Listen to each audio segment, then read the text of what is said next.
Yeah, hello, viewers. Welcome to KDL Live tonight from Minneapolis, Minnesota. As we promised last week, we are having another session today talking about what's happening in the country and around the world, more particularly about the COVID-19. We did promise to bring some of the best and brightest of Kenyan scholars in the U.S. to discuss the times of COVID-19 and way forward. So, Hannah, today, as we promised, we have three distinguished scholars who we're going to introduce you momentarily. Before an apology on behalf of Professor Gerono Rotich, who was unable to attend the function today because she's attending other important matters that are relevant to the discussion today. Also, I want to apologize on behalf of Professor Charles Manyara, who is also not able to attend today because he's attending another function, but we sure will have them back here on session sometime later. So on set today, I'm going to introduce very quickly here. Joining on set is Dr. Patrick Mose. Dr. Patrick Mose is an instructional designer currently working with the Office of Instructional Innovation at Ohio University, where he's currently involved in designing online programs and courses for the College of Fine Arts and at the Parton College of Education. Dr. Mose holds a PhD in Instructional Technology, a Master's in Applied Linguistics from Ohio University, and a Master's of Education in Language Education from Kenyatta University, Kenya, my alma mater, by the way. He is also currently the model LMS language park maintainer for Swahili in the world and Vice President of the renowned Kenya Scholars and Studies Association, KESA. He will be talking about it later on the show. Dr. Mose joins us from Athens, Ohio. We're also honored today to have the only female on panel, very respectable, Dr. Penina Kamina. Dr. Penina Kamina is a scholar in mathematics education at the State University of New York in Oneonta. She will help us pronounce that well in the course of the discussion. She holds a PhD from Syracuse University, New York, specializing in teaching and curriculum instruction, mathematics education. She also has a master's in education from Kenyatta University, Kenya, where she also specialized in mathematics and mathematics education, a bachelor education science from Kenyatta University, Kenya as well. She's a public school teacher certified from State of New York. She's also, by the way, for a majority of viewers who might be nurses, she's also a nurse by profession. She's published quite a number of scholarly articles and books. She'll be talking about those as well. She also joins us today from Oneonta in New York tonight. Also on set, we have the privilege of having one of the best and brightest of Kenya on set, my good friend, Dr. Bernard Marasa. Dr. Bernard Marasa holds a PhD. But Dr. Marasa is a 2014 FDA Commissioner Fellow Program. He is currently a drug reviewer with the U.S. Food and Drug Administration in Silver Spring, Maryland. And he also holds a PhD in medical pathology from University of Maryland, Baltimore, a Master's of Science in Molecular Biology from Vrije University, Brussels, Belgium, and also a Bachelor of Science Biochemistry from Jomo Kenyatta in Kenya. He's a founding member and former president of board of Baltimore Minto Welfare Association and currently president of the Kenya Diaspora Alliance Advisory Board, KDA USA. He will be talking about it later on the show. Dr. Bernard Marasa joins us from Maryland. So, guys, good to have you on the show. As we promised, it is a very interesting discussion we're going to have. Obviously, everybody's talking about this. The COVID-19 has changed the way we do things, not just here in the United States, but elsewhere around the world, and more so in our home country. So we're going to try to engage this conversation in a more casual way to the benefit of our audience. I'm going to start with you, Dr. Mose. Obviously, you're sitting in as the current vice president of the KESA, obviously the most respectable Kenyan association here in the U.S., and obviously standing in for Professor Cherono. What lessons from the current pandemic do you think will shape the future of education? Thank you very much for inviting me, Dr. Jeremiah Okari, and my fellow panelists. I'm honored to be with you in the same panel. And also, I want to put forward a disclaimer. Whatever I'm going to say does not reflect the view of Ohio University. So going forward, these are just my opinion, and then I don't want to be held liable. Lessons from the coronavirus pandemic and how they're going to shape the future of education. I just want to say this, that learning has stepped up to a whole new level because of a combination of anxiety, fear, boredom, isolation. All these things have catalyzed people to build a sense of community in online environments. And because of this, learning or doing this has of course became a new normal. So the future of education, I see it as a modification of a curriculum that fits the current needs caused by the pandemic. I'm seeing how people are moving from the traditional ways of doing things, like moving to online learning management system, course management system, using or utilizing virtual conferencing and other remote learning tools. This is something that has not been done before by many people. It used to exist, but the pandemic has really catalyzed or accelerated the way people are using these tools. So learning seems to move towards that direction. Something else that I want to add is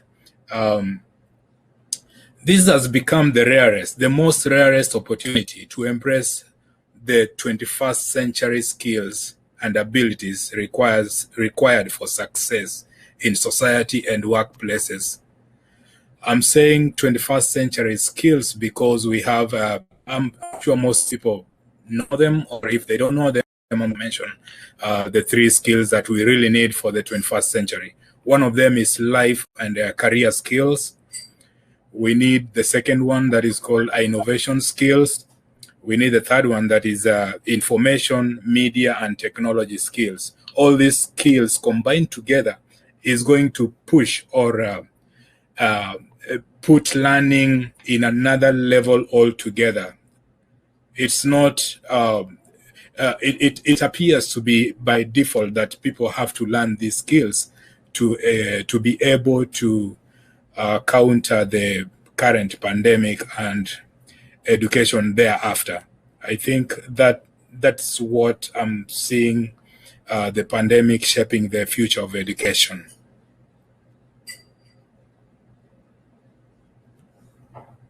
Is a designer and is making very good points. I want to bring you in, Dr. Penina. Obviously, you've authored quite a number of scholarly articles and books. What is your take on this? Thank you, Dr. Mose, and thank you, Kari. Definitely what you said is very true. It's like technology, virtual teaching online has become the lifeline of education. And I think moving forward, educators, teachers are going to take it very seriously. It's been there, as you say, and people have just been using it on like just elevated blackboard somewhere to just put your materials and not really implementing it the correct way each technology is supposed to be used. I don't think we've exploited the fullest extent of each of these technology. But moving forward, I think we are going to take advantage of that. And right now, I know quite a number of faculty here in the US are really studying and looking to see what are the best practices, what will portray the best way of teaching and learning, what would really make our students come together and work together, what are the tools they can use to showcase their work. So there's the entire summer, most people are really just exploring that. Now, another thing I would say that has come up and something we'll use is collaboration. People are really working together, and more so if our students are going to be on those platforms. You can imagine if we all used our own creativities and you have a student taking maybe 5 classes or 6 classes. So when they go online, the format of how to access things are different from another and another. It becomes too much. So I'm seeing people working together to ensure students are enjoying what they're going to do, as opposed to spending time exploring various platforms and accessing people's uniqueness with these platforms. So it's ensuring us coming together. And another thing which I think I've seen is people have become very generous, leave alone working together, but people have been out there sharing resources. For example, there's a lot of now information on the open educational resources that you can access even though you are not a member of a particular database.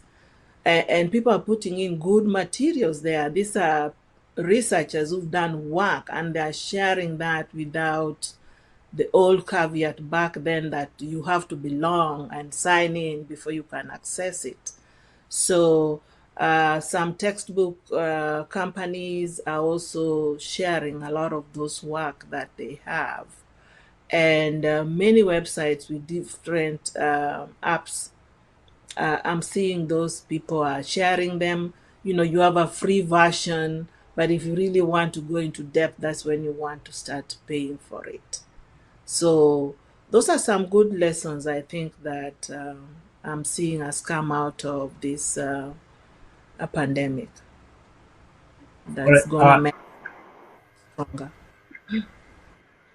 Thank you, Professor Penina, for that insight. So I'm not bringing in also Dr. Marasa. You've been fairly quiet, but I want to bring you in. Obviously, you are a researcher by profession. You do this and you work for FDA.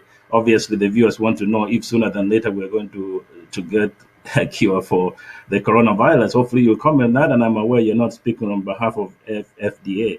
But obviously, the lockdown has really brought some very interesting dynamics. When we think about it, all of a sudden, all of us, I'm sure Professor Kamina and Professor Mose will agree, all of a sudden we're working from home.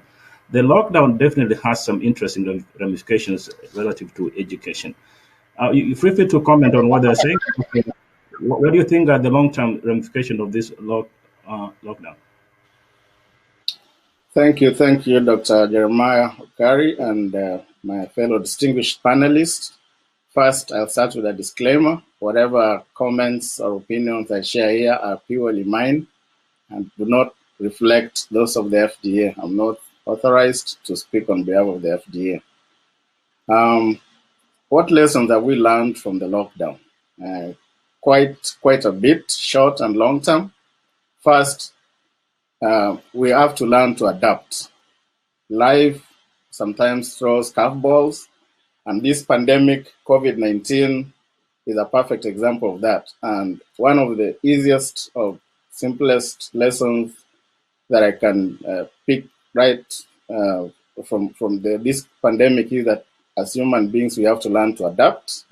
One of the key things a lot of companies have had to adapt is, of course, to allow their employees to work from home. I work for the federal agency. And because we travel a lot, most of the agency employees travel overseas to inspect manufacturing places and China, India.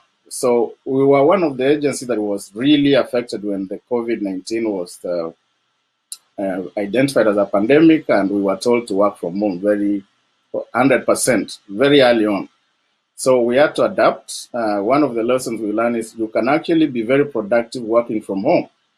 The agency recently did a survey and they were surprised to see that the productivity pre-pandemic and post-pandemic are pretty much the same or even better. They say, the productivity of workers working from home has pretty much surpassed when they were working, from the offices. So as that, they have actually encouraged that, even when the COVID-19 flattens or we're able to go back to our normal duty stations, they are going to encourage a lot of workers to work from home. Secondly, we've learned that we need to prepare for pandemics. Preparedness is a very important aspect because pandemics are going to be happening even more frequently than ever before. So the issue of being prepared, emergency preparedness as a government, as institutions of learning, or even up to personal level, as a family.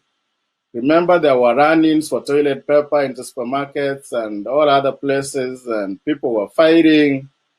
I mean, this pandemic has exposed the underbelly as human beings and the weaknesses. But we can quickly learn that we need to prepare for emergencies like this. Have a stock somewhere where you put essential that you need in case you're told, hey, don't go outside.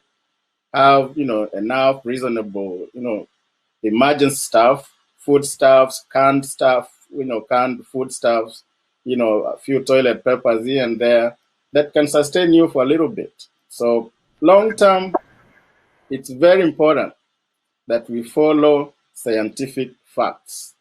There is a reason science is science. It's fact-based.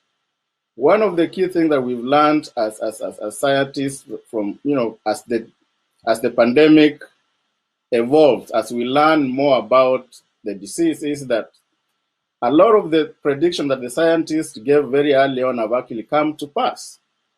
And now and I don't want to say anybody's name, but the politicians who were, initially recalcitrant or saying this was a hoax have been made to eat humble pie.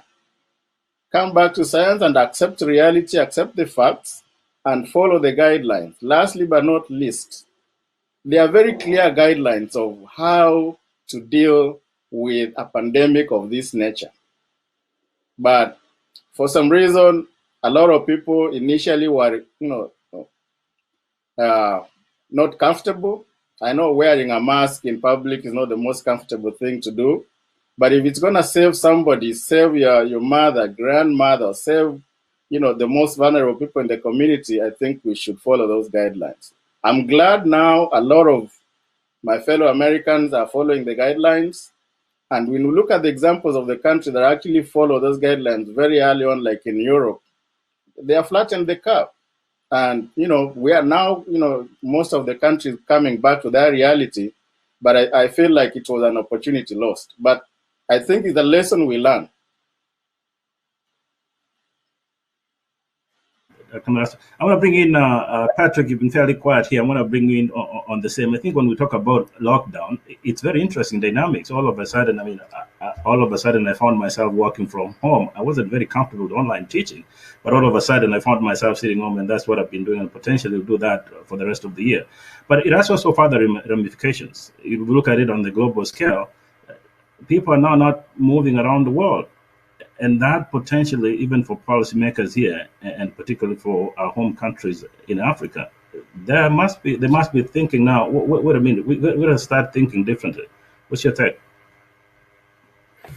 I just want to echo what Dr. Marasa said. He has really put it in very perfect words. But I will add this. The pandemic has really... we have now become it has made us to become experts of learning to plan for a new kind of future.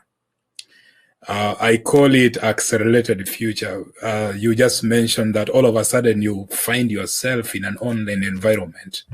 So this calls for planning, for flexibility, and this flexibility has to be manifested even in institutional policies, especially those policies that promote meaningful professional development and investment in faculty and staff.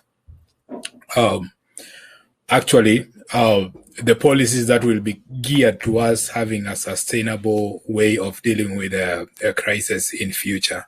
So that is one thing that I would like to reiterate about just planning, around planning. And then the second thing is just to insist that we have to be accustomed to online work systems very, very, very quickly. Learning new platforms like Microsoft Teams and other conferencing tools, other tools like Web 2.0 tools for learning. And these will actually make you build a resource bank for virtually everything. I mean, it has to revolve around all the everything in life. So these will also make you have share best experiences for surviving in such a in such a crisis. So this has made us, in general, this has made us to really switch ourselves and become used to new systems in an accelerated way. So those are the things that I want to mention for now. Thank you again, Dr. Mose. When I want to get to Dr. Kamina as well, you feel free to add on the lockdown, but I wanted to more specifically talk about what this really means. I think all of a sudden, one of my friends was telling me the other day, now I know what the teachers really mean, because all of a sudden the kids are home.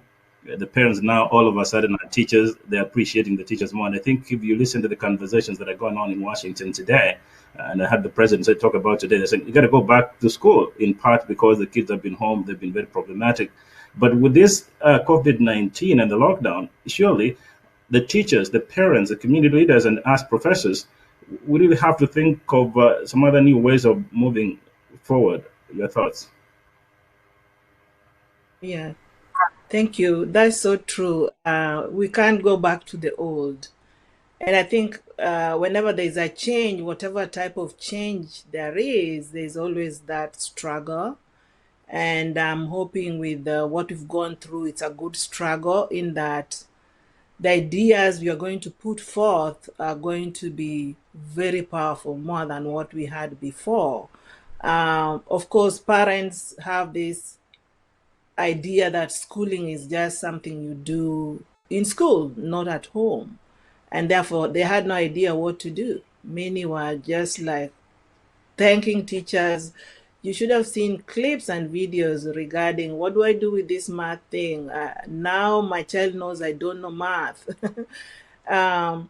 But I think with that period of lockdown, parents should see that homeschooling, even though it's not official, is something they need to do. And teachers need to support the idea of homeschooling.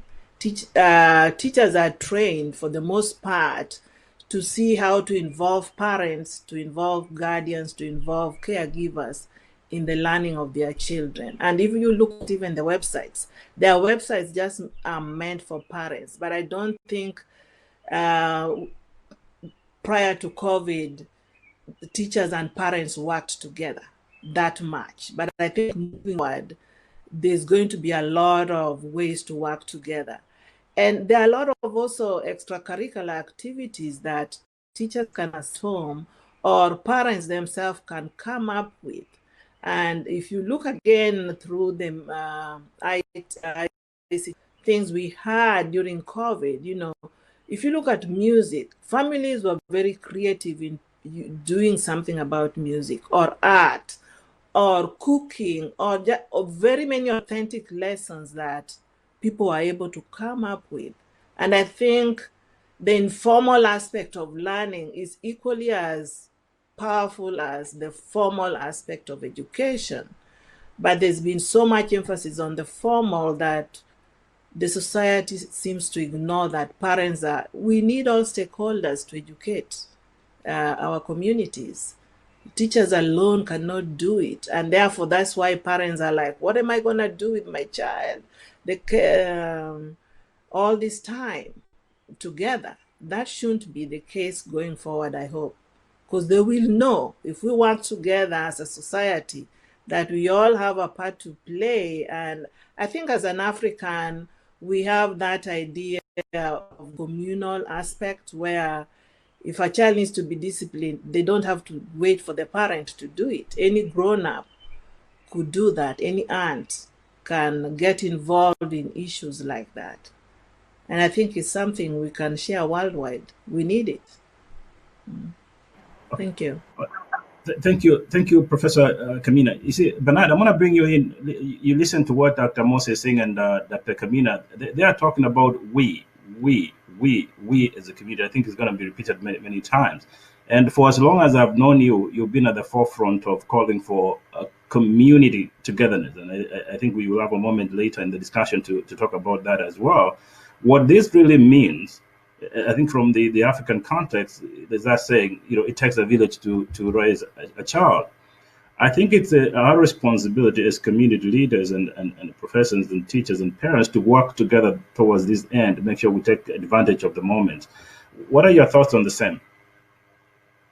Very true. I mean, I can't reiterate enough of what my colleague, Professor Benin, has just reiterated. The aspects of community, especially in raising kids and teaching them, partnering with parents, the PTAs and staff, is very critical now, especially during the pandemic, than ever before. I think also Dr. Patrick mentioned about the collaborative aspect of the new learning system. The online instructional system, most of it, or a lot of it, is going to be very collaborative. So the old lecture type where, you know, the professor or the instructor stands in class and gives a lecture, is the authority in the topic, it's pretty much, it's going to be playing a role, but it may not play such an important role as collaborative learning. I think is going to be taking over. The kids are now introduced to the Internet of Things, and as Professor Nina just mentioned, there is a plethora of resources that is being put online whereby the learners, the students can access information. So the teacher in the classroom setting is not the only person who can actually give these kids or the students the information. We need, as parents, encourage the students to collaborate with the teachers, use them as mentors, and mentors also adapt their pedagogy or their teaching system to suit the online system, whereby they actually guide the students to learn, not necessarily dictate them what they need to learn, but guide them towards the special skill set or mastering of the skills that they need to learn. And realize that the internet is there, especially here in the US. Almost a lot of the families have access to internet resources, and they can access a lot of this information freely if they are guided. But the most important thing, and I can't emphasize it even further, is the collaborative aspect. We as parents at home need to encourage our students, our kids, to collaborate with their fellow students and also with their teachers. Whenever they are not comfortable with something, let them feel free to talk to their teachers or talk to their colleagues. You know, their colleagues who might be, you know, who might explain the concept to them better than they could get it in a classroom or in an online instructional setting. So that collaborative aspect, especially now with the online learning system taking over, is going to be very, very important. And also, the other thing, as you know, as parents and teachers and community leaders, we need to encourage the students to follow the guidelines that they're being given, because the schools have been calling parents and saying, hey, if we're going to meet the students, please make sure they have a mask, they have a sanitizer, they have all they need to be successful, and also make sure we protect the instructors or, you know, the older people who are working in the school, so that the students don't necessarily be the ones who are going to spread this pandemic. So we have to help pass the message to our kids that, hey, look, you are going outside, you're going to a public place, make sure you wear on your mask, make sure you avoid crowded places. And I think in the schools, if they are going to open, they are going to avoid things like buffet, you know, lunch, or where students are forced to congregate, many of them. And they're going to maybe introduce things like staggered opening, whereby, you know, students don't have to come all in at the same time. So staggered in that maybe they're going to have a long day, but at least that will lessen chances of crowding. Yeah, very good. Thank you, Dr. Marasa. I think, Patrick, as I bring you in, let's acknowledge what Dr. Marasa has been talking about. I think it's good that we have you on the show. The three of us pretty much spend our times in the classrooms and within college campuses. You are a researcher, and if you hear him well, he's talking about guidelines. And our viewers, definitely, you hear what the gentleman from the FDA said: guidelines, guidelines, guidelines. I mean, this, we don't want to take this for granted. I mean, there are many people who have lost their lives because of this, and it's not ended. The numbers are going up across the country and around the world, and even our home countries. This is really getting serious and serious. So as we engage in this conversation, we are encouraging our viewers, please follow the guidelines. That's important. And then back to you, Patrick. At the moment, I think in the intro, as we introduced you, obviously you work in the Office of Instructional Innovation and currently working on designing online classes. Let's take a moment and talk about how we, the immigrant community, should take advantage of this. For as long as I've been in this country, for the 20 years I've been around here, one of the arguments I've seen my friends from across Africa say, "Oh, I don't have time to go to school, right? Because I have children, all this kind of stuff." But in as much as we're going through difficult times, we also need to take this as an opportunity for what's happening. I think we can as well take this as an opportunity to do online classes, and that can work. It doesn't matter whether you're 2 years old, 10 years old, or even 70 years old. You can still take advantage and register for an online class. And I think your children can help you if you're not the digital native or whatever that is. It can help you. Also, want you to make a comment before Dr. Kamina comes in as well. Can you imagine? And I did have a backlash from the comments we made some time back, that when you look at the African continent, a population of almost 1.2 billion people, really we have not invested in online schooling. And we're talking about almost the next calendar year with students not going to school. That's quite frankly unfortunate. And that's an opportunity we should really be focusing as well in the African continent. So your take on that, Dr. Mose? Yeah, thank you very much. First of all, I would like to encourage everyone to embrace online learning. It's not difficult. I know most people still have very negative perceptions about online learning. I just want to encourage you. It's not difficult. I started from somewhere. If I can give you an example, a mouse will just blink and I'm like, "Oh, what is this? I don't know." So that's where I started from. Just to encourage you that it's not something difficult, it's easy. Having said that, or moving forward, we need to start building or developing our digital literacy. Yeah, it's also something that comes that comes step by step. You cannot just have it all at once. So you start with building slowly by slowly your digital literacy, and eventually you will end up becoming a digital native. What Dr. Okari said, it's just like learning a language. You start with very simple words, although some people will start with bad words. But you start with simple words, and then you proceed to very difficult words. You make complex sentences. Eventually you're writing a whole narrative, a whole novel. So you see, it's something that is built one by one. I know in Kenya, for instance, online learning has not been exploited as much as it has been exploited in the USA. So probably us, people who are in the US, should try and find ways of either starting innovation centers or what do you call it, faculty development centers, or even community centers for professional developments that involve like teaching that digital literacy that will benefit the community to start really even building a bucket of skills for online learning.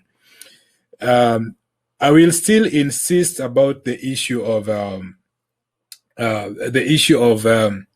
flexibility, because you see, the pandemic has really opened our eyes, and now we are seeing in very, very different perspectives of everything. So if we embrace flexibility in terms of using a flexible, highly flexible models for teaching and learning, that will really go in hand to helping many people to benefit online in terms of online learning. And then, as Dr. Marasa said, we have also guidelines for online learning and digital literacy. So we need also to learn. It's high time we need to learn about netiquette. Call it netiquette. It's an online learning etiquette. We learn netiquette in order to netiquette issues and explore best practices that will protect you. Yeah, you need to be to have some kind of security and privacy, because anything that is good also comes with its negative side of it. So your security and privacy issues will need to be addressed for those vulnerable people who in the first place did not want to explore or to venture into this venture because of that. So I highly encourage people to start embracing that in that manner. Thank you. Okay, thank you. So just, I think it's interesting we talk about just a qualification on what that is, so that it's not sound too academic. We're talking about the digital natives. So there's the digital natives and the digital immigrants. So when we talk about the immigrants, digital network, we're talking about the younger population who are very accustomed to using their smartphones and stuff like that, and on the social media platforms. And we're talking about the digital immigrants, is the older generation like me, and maybe Patrick, you're young, so not you, maybe Marasa, we're much older. That's the generation we're talking about who are not used to this. So, but what we are saying, the digital immigrants, those of us who are not used to technology, the school of the future, quite frankly, is online. That's almost the only option we have. And when I see a lot of people on social media, whether Facebook, Instagram, or this, quite frankly, we can divert that energy towards some schooling. I'm going to bring you in as well, Professor Kamina, to make a further comment on that. Yeah, actually, because as you said, in the US, this is well advanced, and therefore it behooves me to talk about maybe the African and the Kenyan context more so. But I think in 1997 or 1998, yeah, I'm not young, Kenyatta University had, and I think it's still going on up to now, the African Virtual University. It was a thing in Africa. It was really huge. And a friend of mine was taking classes through that setup, entrepreneurial course. I think she was doing a PhD that way. And I would ask her, how is this working out? So one day she sneaked me into her class, and I could see they were using this web conference. Back then, I had no idea it was called web conference, but I could see the Caucasian professor all the way from the US, talking to them, because she would say, "Oh yeah, we just speak with him, and he also sing." I couldn't comprehend that, but it's not. That's a long time. 1997, 1998 to date. That's a long time ago. Why has this not picked up? There are many reasons, probably, accessibility. And I think we should be very grateful, say, for Safaricom, what Safaricom has done across East Africa, so that, and then the mobile technologies. So I'm very sure now with the accessibility to internet, online education, definitely something teachers now need to perfect. I think people have just been using it to charts and social interactions, passing PDFs here and there, but maybe it's time to build onto it as an effective tool to engage students in critical thinking. Yeah. Okay, thank you, Kamina. Bernard, I'm going to bring you in later, but let's move slightly further. I know you get some extra time later on, and talk about this thing you're talking about, online thinking. And let's for a moment just take a moment to talk about the international students in the US. We're talking about immigrants, but also there is a population right now. And by the way, that's why Professor Cheron was not able to be with us, as she's working very hard to talk about the plight of about 5,000 international students in the US. And the good news is, at least watching the news an hour ago, I think they're not the students are not now threatened to return back home. But we also, as a community, need to really pay attention to their plight here. Unless we address their needs, it's likely that they might go through difficult problems. Dr. Mose, you and Professor Chiron obviously are at the forefront of making sure that we protect the rights of our international students. What do you have to say?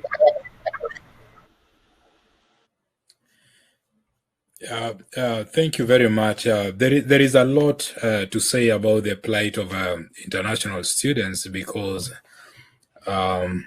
being a foreign student in this country means a lot. We've all gone through the system, and we know how it pains when you are not able to benefit just like any other citizen of this country.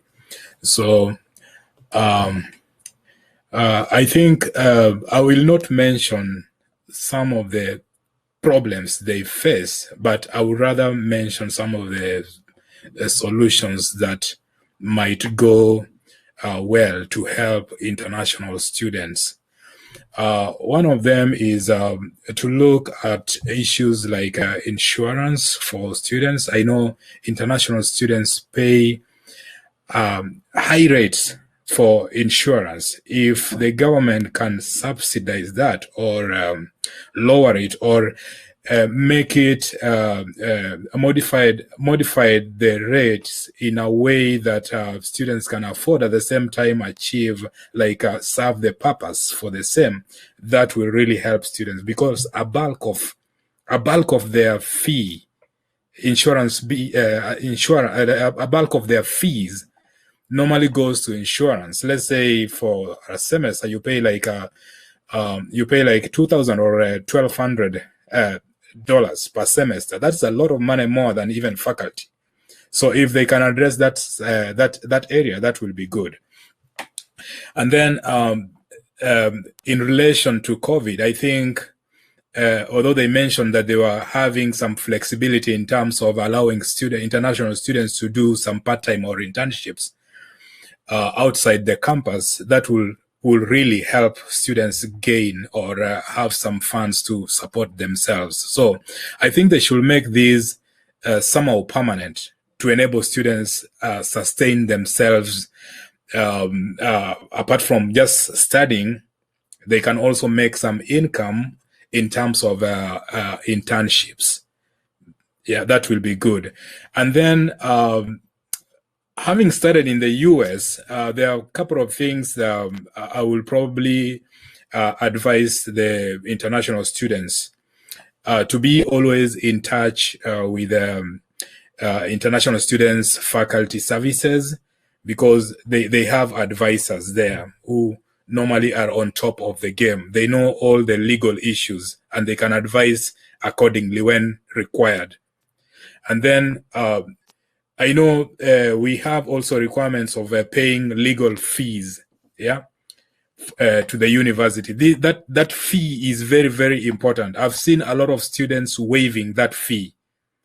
Yeah, waiving that fee is like committing suicide. It's like $10, yes, but if you waive it, that means you get into a problem. You are not able to be represented by a lawyer. So I will strongly encourage them not to waive that $10. It's very, very important.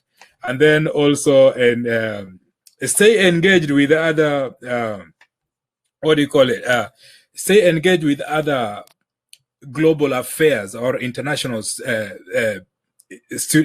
international studies departments, because that's where also you can get a lot of resources to help you cope up with your living in the university or in the wherever you are living. So those are the major things that I wanted to touch on to help international students. I didn't want to mention problems, because those one will not help. I just want to see a way forward for them. Thank you, Okari. Doctor. I think, Camille, I'm sure you want to add on that one.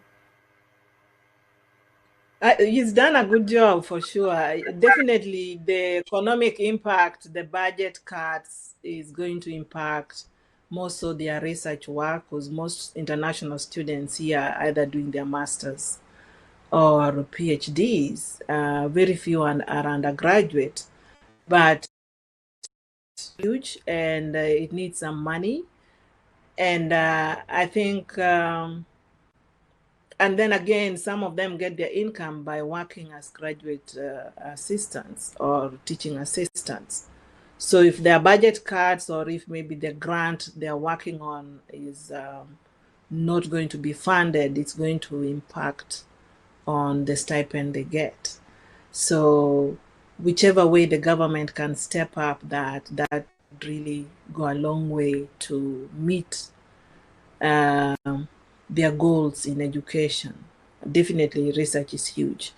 But regarding their self-care, definitely, venture out, not just within international students, knowing fellow Ghanaians, fellow Africans, get to know Americans themselves. The international offices, most campuses have activities that will take you to where Americans live. Make an effort to be friends with them. We need to ensure we are socially and emotionally stable. Pandemic definitely will have those side effects, or psychological side effects, and you have to be strong. And I think working with all different types of people within where you reside is going to be important. Yeah. So Okay, thank you. Okay. you can. Okay. Thank you so much, Professor Kamina and Dr. Moses. So I'm going to bring in also Dr. Marasa. What you hear, these are in college campuses, but I don't want to ask you to talk about guidelines, but I want to ask you talk about the community. The students I see on campus, anytime I have students, whether it's from Nigeria, any country from across Africa, quite frankly, there's that sense of brotherhood and sisterhood. So whenever they see me in class or in the hallways, they see me as a brother, as a big, and that's pretty much it. But we as a community, and here I'm talking about a community, I'm talking about the immigrant community. Quite frankly, we do have a moral responsibility to take care of these kids. So I see us as a community. Sometimes we get funeral meetings, we get in weddings, we get all this kind of stuff, and we also talk a lot about politics in Africa. But the future of our immigrant population lies in this population. And therefore, it's really important for community leaders, whether they're Kenyans or from any of the sub-Saharan African region, to respond and try to help out this population. And I think, as we've said several times, Dr. Mose and Kamina and Gerono at KESA, they're working very hard to make sure that the plight of the Kenyan international students is taken care of. What do you have to say to community leaders and their response to international students? Thank you, Dr. Jeremiah. That's actually a very important question. And as community leaders, it's incumbent upon us to actually serve as guides or mentors to our students, especially here in the diaspora. And as a president of Kenya Diaspora Alliance, one of the objectives that we've laid down is actually to do exactly that.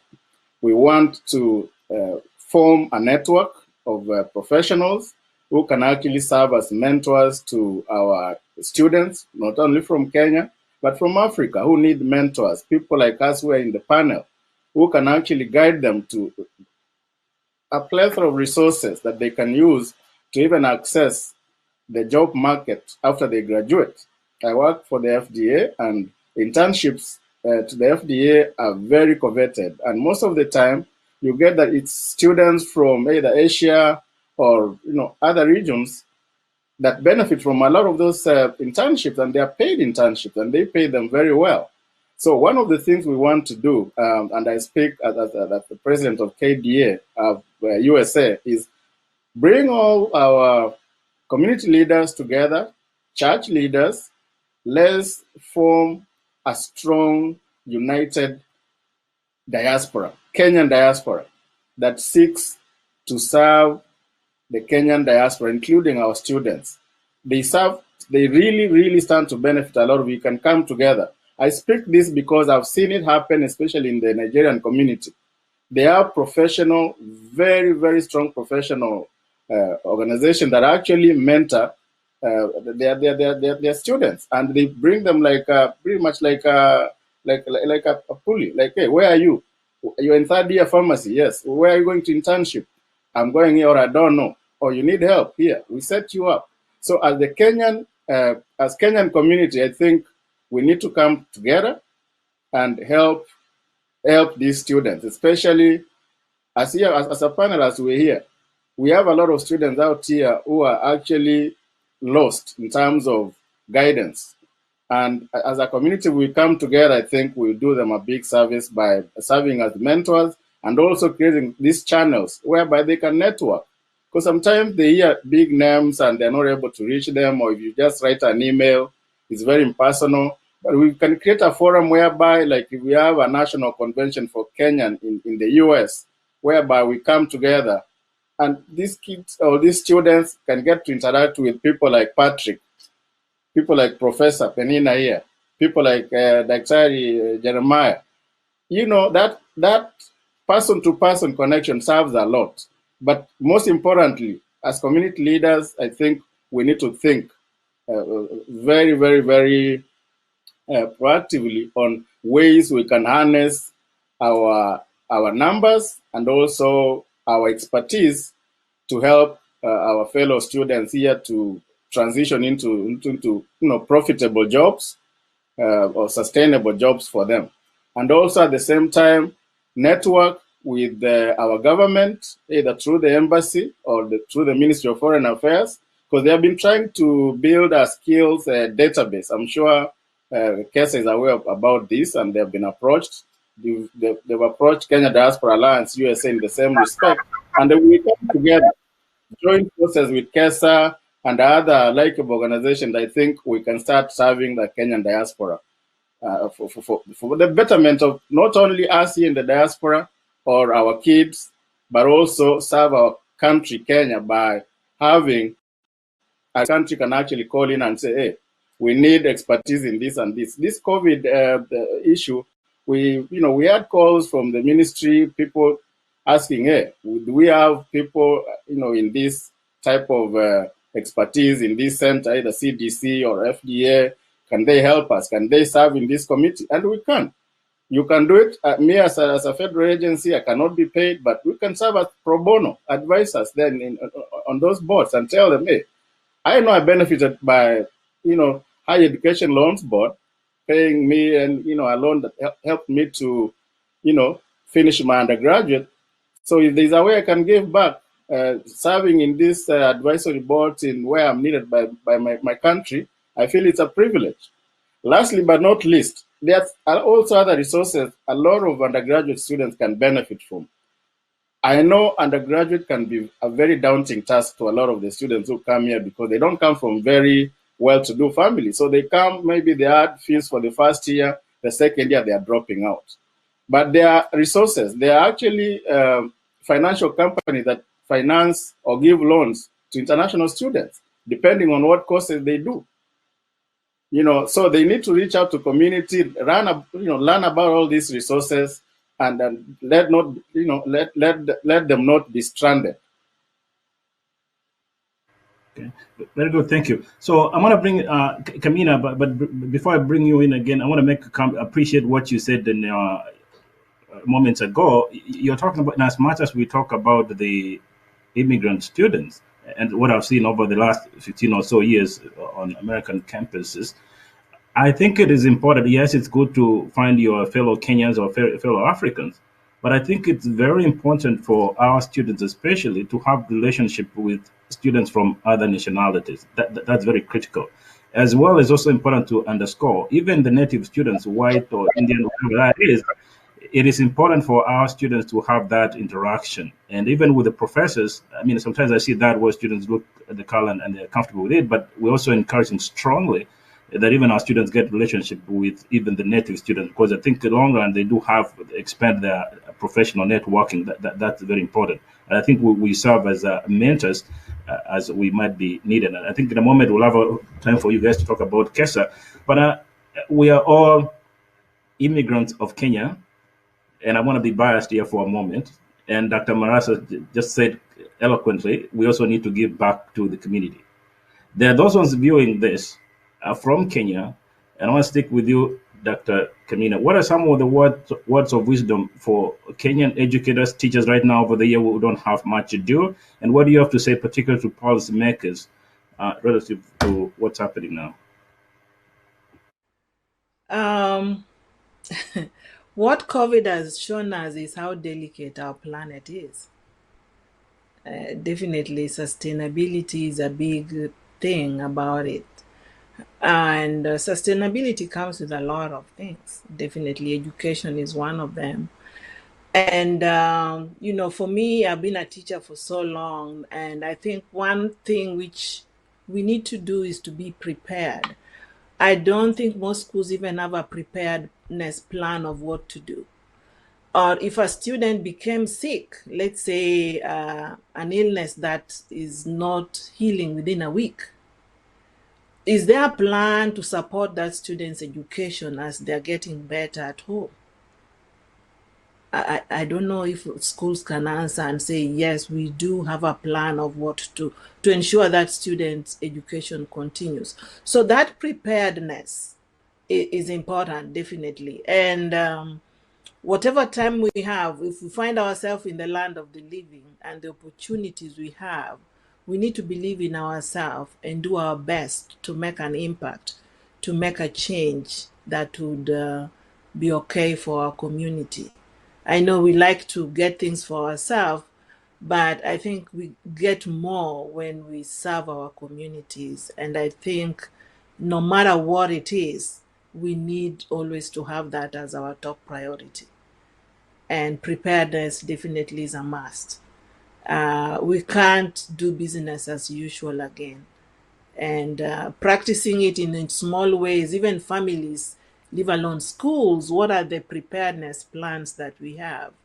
If we don't have toilet paper, what can we do without toilet paper? So we need to be very creative and think outside the box to embrace the change. We can only be flexible if we are creative. But if we only know one way of doing something, then it's like our world has collapsed. Yes, but I think all of us are blessed with a brain that it's very creative. Let's tap it and going forward, make a better place for each one. Mm-hmm. Okay, thank you, Patrick. You have a word there as well. I can't say more better than Professor Penina. She's really nailed it in the best way possible. I just want to add that I think it's high time, if you are giving birth to Kenya, as Kenyans, we need to be open-minded, to adopt that open-minded approach to change, specifically to change. Change that comes with new things, new skills, and new ways of doing things. I think that is something that is lacking, or that appears to lack in Kenya. You go with some new innovation there, you face some kind of resistance. I don't want to explain how, but there seems to be some kind of resistance, either by people who feel threatened or people who feel like you are coming to overhaul everything in a place, and the intention is not really to do that. I know the second and last thing that I want to talk about, that my words of wisdom is I know I'll talk about this later, but it's high time people joined communities of practice that are relevant to their needs or to their areas. I'm very sure most people in Kenya, they don't have that sense of community, or sense of community in a way that they just need to join a community of practice, either practitioners of doing something or a community of doing something. So that will really help. So, and you'll have like a double power, bargaining power for everything if you want to implement some kind of change. Thank you so much, Patrick. And as Professor Kamina and Patrick prepare for their closing statements, I'm going to bring you in, Dr. Marasa. Obviously, for the last 15 years, and you also make a comment in a moment, what other words of wisdom do you have for Kenyan educators and policymakers? I think Patrick has nailed it very well on Penina. I don't want to, again, reiterate what they have said, but most importantly, I think the Kenyan education system ought to adopt an IT-enabled curriculum. If there's anything we've learned from the COVID-19, I don't know whether they have changed the policy. They said a lot of the Kenyan students are going to lose a whole year. Literally, there are those who are supposed to be sitting their Kenya Certificate of Secondary Education and KCP that are being told, 2020, forget it, you're going to sit it for the next year. I think that's unacceptable. From a policy standpoint, I think our government should have an adaptive IT-enabled system whereby these students should be able to cover the curriculum that they're supposed to cover while they were not in the classroom. The fact that they were home, and Kenya, I think, especially in sub-Saharan Africa, has been very blessed with very good IT infrastructure. Why that cannot be integrated into the school system is beyond my understanding. But if there's anything we need to learn, and especially the government, policymakers are paying attention, is the need to have an IT-ready curriculum that students will never lose a whole year in their lifetime. That's unacceptable, and we should be working on that, like from yesterday. Lastly, but not last, the parents, even here in the US, parents are huge stakeholders in our children's education. So we need to enable that collaborative environment, especially now in the online learning system. I know a lot of parents are not, teachers, but because of the collaborative nature of the current online learning system, the parents are the ones to check that if the students have done what they need to do, they have ticked whatever they need to tick in their online submission stuff. So whether we like it or not, we are going to be collaboratively involved in our kids' learning. Interestingly, we're at top of the hour. The promise was 1 hour, and we're exactly 1 hour, but we're going to go to the closing statements, and I want to start with Professor Kamina. If you don't mind, Professor Kamina, do me a favor, please. Look straight to the camera. I'm sure you're going to talk about, you have a PhD in mathematics. It's not business. I'm a business professor, but it's mathematics. There are people texting me here, including my daughter, saying, wow, math? Now, please talk directly to young women across the US and those in Kenya. Please give them a sense of hope. They can do this as well. If you don't mind, take a moment, talk about your books. Oh, okay. Thank you very much for the opportunity to talk about mathematician. Yes, I'm a mathematician and a mathematics educator, and it's something I've done for decades. It's doable, it's very concise, and if you put your mind to it, you'll be wondering, why are you writing a lot of essays? Yeah, so I'm loving it. Join me in that journey.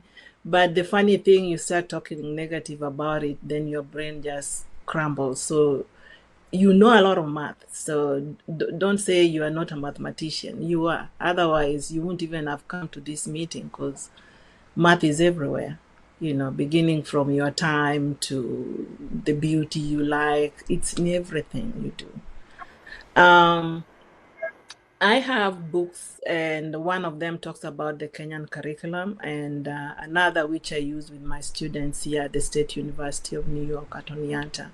I prepare teachers here in the US who are going to teach in elementary schools, and that's the primary schools.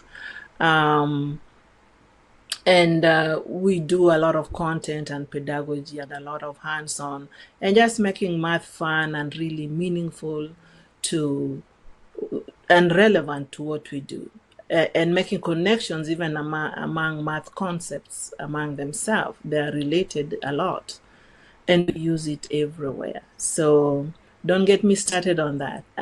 But if you're in education, the book I have, Mathematics and Technology for Elementary Math Topics, has some very good ideas that you can use in your classroom to engage students in math, for them to interact, and just for you also to help make connections of those math ideas so that they see math as a meaningful thing, that not something they learn in school, and once they are outside the school compound, they don't need it, or just to pass exams. That's not true.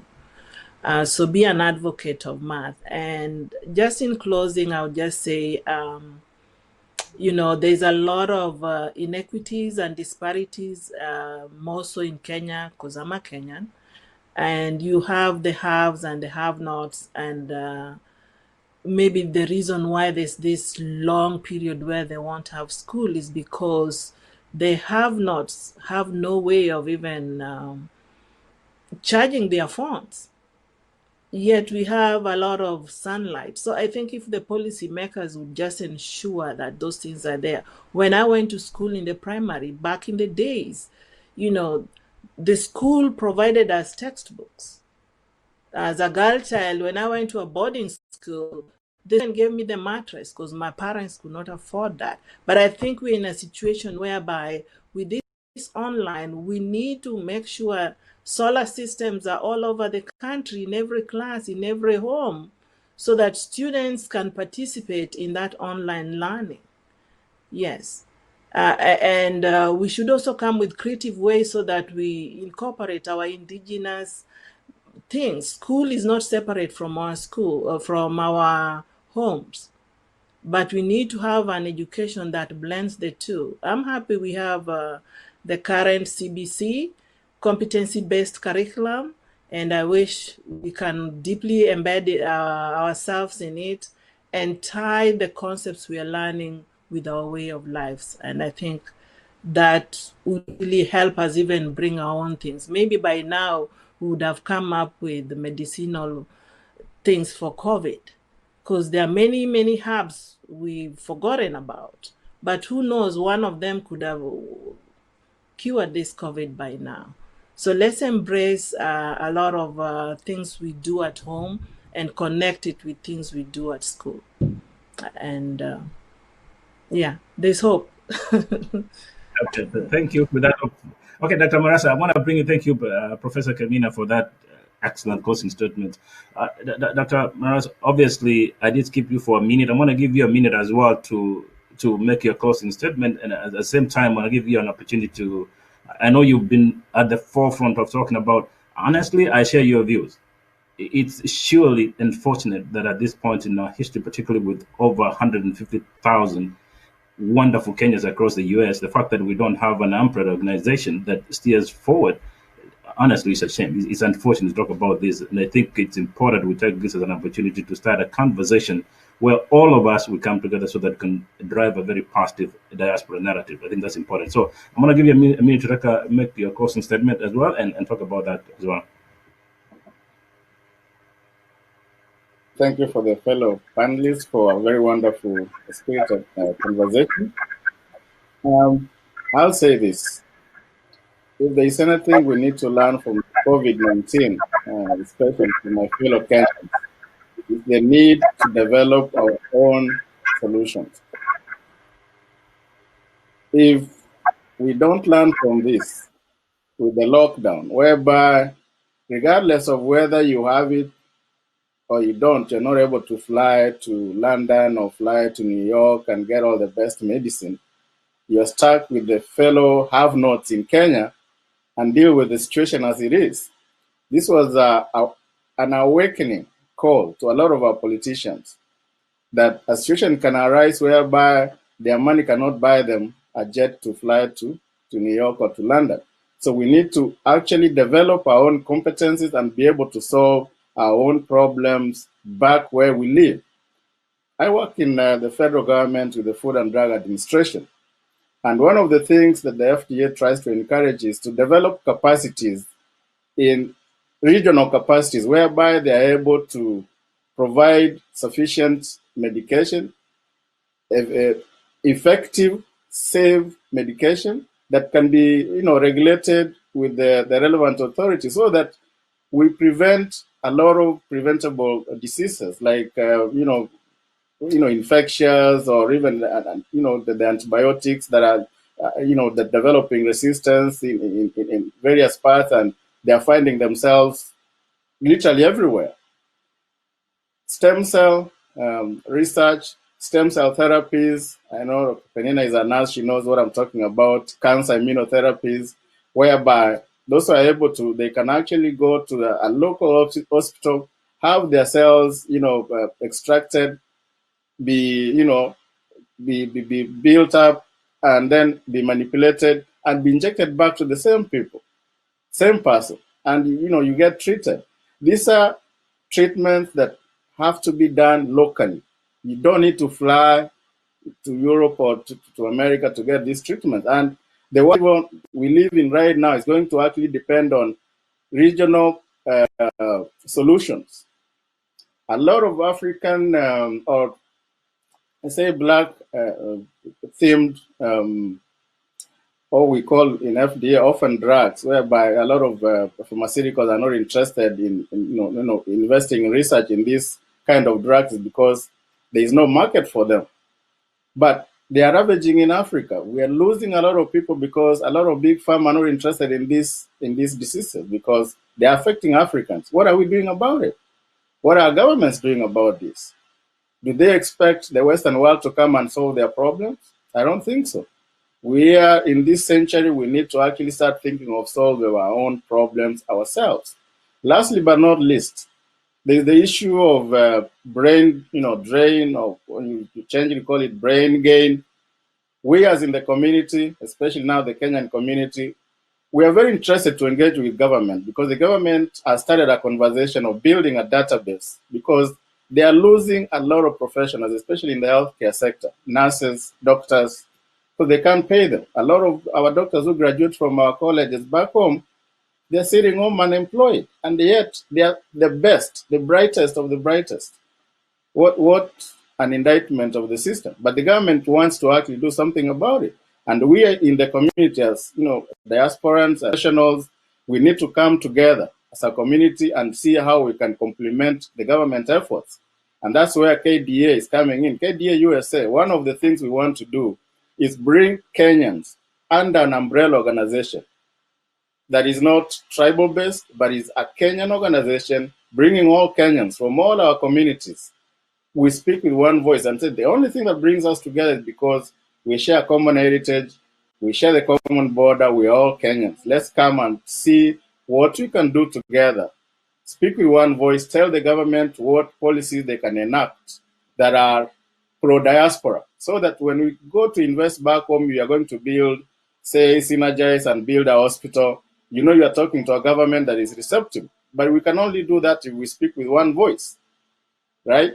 We want to bring our organization together, KESA, a lot of organizations. We come together and speak with one voice and talk to the government and compliment government when they are doing right and where they are going wrong. Don't be afraid telling them, hey, you know what, best practices are here.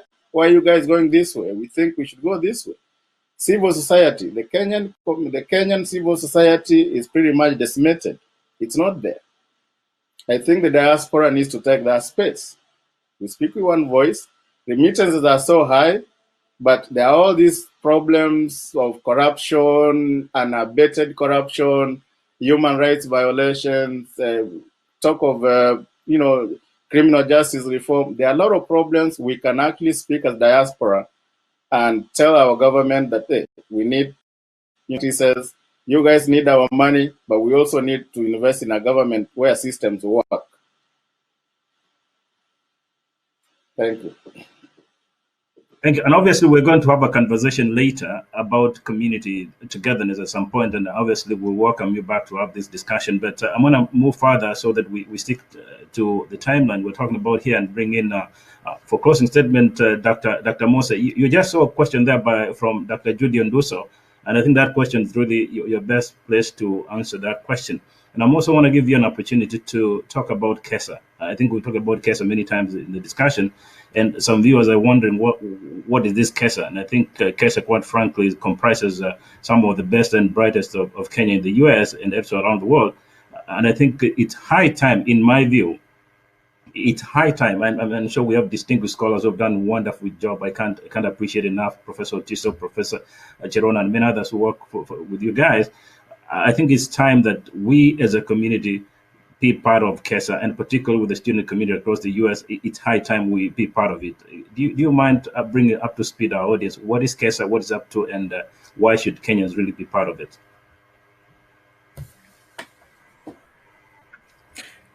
Thank you very much. I'm just very, very happy with the words of wisdom from the two professors who have spoken, Professor Kamina and Dr. Marasa. And by the way, I'm so humbled and proud to be associated with Professor Penina Kamina because she taught me at Kenyatta University. So I just want to reinforce and confirm that everything is possible. Everything is possible, and you can achieve your dreams whichever way you can. Yes. Yeah, so I'm very humbled with that. My parting words before I talk about KESA, I just want to encourage everyone. Let's support one another, and let's give innovation a chance. Let's give creativity a chance, because those three things go hand in hand for our success in any area of life. And then my second point for parting short is let's promote Kenyan and Kenyanists while also coexisting with other people in the world, with the globe. I mean, we need everyone in the world. We need all those people. We need to collaborate. We need to coexist. We need to support one another. We need to promote Kenya. We need to promote Kenyanist views and any other thing that supports us to grow. So that is my my parting shot. So I'll talk about KESA. And this is the best opportunity for you to promote Kenya, Kenyanist, and coexisting with the other people in the world. So Kenya is a Kenya Scholars and Studies Association. It's an ungovernmental organization that comprises many people from the globe who come together to promote intellectual and professional interests. And also, this is the most important part, the welfare of Kenyan diaspora people, and also people who come from Kenya who are not in the diaspora. So we work together as a group, like all of us work together. We collaborate in various ways. So we promote scholarly activities, scientific activity, research, and we not only promote that, but we also disseminate information. We do a lot of publications, and we organize workshops, panels, symposia, conferences. This year, we were not able to go to Texas for our annual conference because of COVID, but we are still engaging through KESA series, KESA monthly series. We don't miss them. We have one on 23rd, Thursday at 8 p.m. So that is we are still in touch with all these activities. So at KESA, you don't need to be a scholar. So even practitioners, even if you're not a scholar, you are still welcome at KESA. You are part of KESA. So don't feel like, oh, this is just for scholars. It's not for scholars. It's for everyone. I know we have partners. We have partners. We have even the Kenya people like Diaspora Circle who join us, the embassy. We partner with the embassy. We always have our ambassador coming to our annual conference. And now with the new change, with our new ambassador, we have access to consular services, because we are in touch, like one-on-one always. So that is the best opportunities for everyone who joins KESA to come and interact with the consular services at that point. We partner with we've partnered with Coca-Cola for those people who will want to get first-hand experience of either establishing a network to go there and to apply for internship to such places. As KESA, we have a link connections to those people. So the only way you can get connected with these people is by joining KESA. You join KESA, and it's very much affordable, very fun. We have social events. We network a lot. It's a community. Actually, most people prefer missing their other conferences to attend KESA, because this gives them a feeling of belonging. Yeah. It gives us a feeling of belonging. Not only for Kenyans. It's not only for Kenyans. Even the Americans. We have everyone. Like, I can't say it better, but it's for everyone. People come and join us, and we participate in various levels. So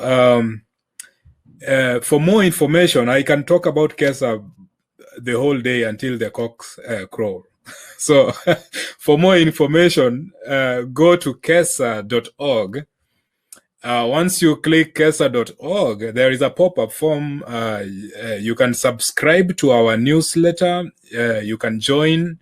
We have different member levels. We have free membership. We have professional membership. We have student membership. We have corporate membership. All these people, it's quite affordable. So don't really get scared with that. So join us. We move together. So I want to talk about Judy Onduso.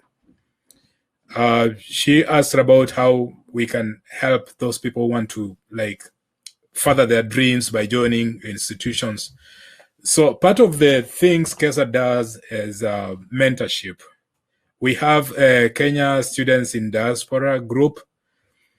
It's a group of students, Kenyan students, who are mentored by KESA scholars, like professors like Dr. Kamina, Kefo Tiso, all those people who are founders of KESA, members of KESA, at the professorial level. They mentor Kenya students in diaspora. So probably one step for Judith Onduso and people who have questions like Onduso is to get in touch by joining Kenya students in diaspora, joining KESA, and then you start establishing links with those people. That's the best way of expanding your tentacles to various places. I did that. I did the same. I did reach out to professors, and here I am. So just reach out and try to follow their advice. That will be helpful for them. I know Professor Kamina can add something about KESA and mentorship. So I'll also give a chance to cement what I was trying to say. Yes, definitely the opportunities, but as Dr. Mose has said, networking is the beginning point, because you have your dreams. What are those dreams? So Dr. Mose may hear them and he says, no, this is math education. Can you talk to Kamina? Or it's in medicine. And I'm like, oh, no, let's talk to Mr. Marasa or Dr. Kari. So we would push you to the right person, but you have to network. So if you can find a way to maybe send make connection, then we will put you in that forum where we have students. Actually, we have 2 forums now because one is full. And within that forum, you'll see opportunities being forwarded or people asking questions and people making connections that way. And then also participating, because now we have these virtual monthly meetings and the topics vary. So from those, if you're attending, it could be an issue dealing with student issues. And then from there, your information is with us and we can always share until you get what you need. Yeah. But there has to be an exchange of communication. Yeah. All right. Thank you. I think that does it. But on a lighter note, thank you. I think that will mark the end. But on a lighter note, somebody is asking me to ask you a question. You all are so smart. I'm going to go around. What do you eat to stay this smart? I'm going to start with you, Bernard. A lot of arrowroots.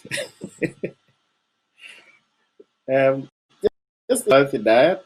I think with the COVID-19 and staying home, it helped a lot, but a good exercise and then also having a good family relations help a lot. So it's a combination of good diet, exercise, and good family relations. But it's how ugali. There's always ugali. Okay. Thank you, Dr. Mose. Usa ugali. Okay. It's the grace of God.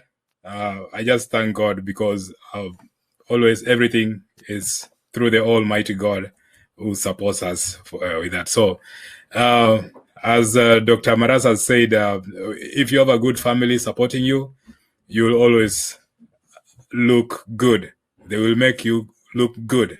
So I have a good family and support system that keeps me going. So, so that's what keeps me more energized, more shiny the way I look. And the grace of God has given me that opportunity to live and be happy. So I laugh a lot. So thank you. Professor Kamina. They've said it, but I'll just share their acronym New Start. I like it because it represents a lifestyle I have, where N is for nutrition, E is for exercise. Yeah, I walk and swim. I don't run though. Although when I say I'm Kenyan, people ask if I run. So W is for water, and S is for sunshine. T is for temperance. Whatever you do, you need to do them in moderation. A is for air, breathe out good oxygen. R is for rest. So I take one day a week of rest. So I really just put everything down and rest and commune with God and fellowship. So it builds my spirit and my way of life. That way I connect with my sisters and brothers and friends and my family. So it's a good day, and with my God. And then the last T is to trust in God. So new start. Well said. Thank you very, very much. I think that wraps it on. I think Dr. Mose did mention something that I didn't want to discuss at the beginning of the show, and that's the fact that pretty much all of us are. I am a student. My alma mater is Kenyatta University, and Professor Kamina was a professor then. I didn't want to take her class because she's tough. So Professor Mose, obviously KU, Dr. Marasa Jomo Kenyatta, which pretty much at the time, I think that Professor Shiwandi's time it was. And I want to the viewers, I did not select There is no bias in selecting this panel. There are many who went to other prestigious colleges in Kenya. There was no bias in selecting the Kenyatta Association. We're looking forward to having that, and I think that should be well said. This how. So as I finish here, I want to thank my panelists. But before I thank you, I want to also appreciate. In putting this together, I did consultation with quite a number of some of our most respected sons and daughters of Kenya. So I'm going to go on record in appreciating Professor Kefa Otiso. I had consultation with him, trying to help me put this together. So I want to thank him for his participation and all the good work he's done for KESA and the community. I want to also thank Professor Cherono. A lot of people were expecting her to come on the show, but she wasn't able to be on the show because she's pretty much working on the international students at this hour. But I think in a later show, she's going to come on and share with you. So I'm going to appreciate assistance. I also had a conversation with Professor Charles Manyara. He was also supposed to be here, but I think also from an administrative perspective, he's also very busy. He won't be here. So I also want to appreciate him. I also had a conversation with your Secretary General, Rachel Ndonye. I think who's also watching, also busy, but she promised to be back on the show at some point. And also want to thank Professor Elmelda Ongeri, who also consulted to make sure that this thing goes through. Unfortunately, because of schedule, they're not able to show up. But also I want to make sure that I appreciate them, because whenever the historiography of Kenyan scholars in the US is written, definitely they're going to have a good page. So I appreciate them and hopefully look forward to having them come on the show so that together we can drive a positive diaspora agenda. So on the same note, I want to thank the panelists here. We are hoping for 1 hour. It's gone past 1 hour because of the depth of knowledge and expertise that you guys contributed. I'm sure our viewers are going to appreciate this. So thank you very kindly, Dr. Bernard Marasa, my good friend. Thank you for staying up late. You did an excellent job. Obviously, looking forward to working with you in future events. I want to also thank you from New York. Professor Kamina, thank you for stepping in and did an excellent job. And I think most of the women watching this show will appreciate, and hopefully that's also a source of inspiration for them. We want to make sure that our women population is also well represented here. Thank you very kindly for showing up on the show. I can't thank enough my good friend, Dr. Patrick Mose. You are lovely, by the way. You look good. I like that shirt. Tell me where you bought it. I want to buy that as well. Thank you for representing KESA. I think you did an excellent job, and overall for KESA, the good work you're doing for our community, I think you're the best ambassadors our nation has ever had. Thank you for all you do. I appreciate that. I also want to thank our crew behind the scenes. Bernard Kebato, who is not seen here, I think is working tirelessly to make sure that we bring this live broadcast well. Thank you very kindly for doing that. And lastly, I want to thank our viewers, both those who's watching across the US. Thank you for being part of our conversation. We're hoping that at least we're driving a positive diaspora agenda. Again, as we look forward to continue this conversation, I want to welcome you on Sunday at 11 Central Time, where we are going to have a perspective of the students. Yes, we've heard from Kenyan scholars, but what about our students who are scattered across the US and some in Europe? So we'll have them come on set to have a discussion about their experiences. Later next week on the 24th at 7:30 Central, we are saying, well, things are not working on earth. Let's look to the skies for assistance. So we are going to have religious leaders, pastors, also coming on the show to share their experiences and the way we move forward. So again, on behalf of everybody here on KDL TV, thank you so much for joining us, and good night from us. See you again Sunday, 11 a.m. Central Time. Thank you and good night.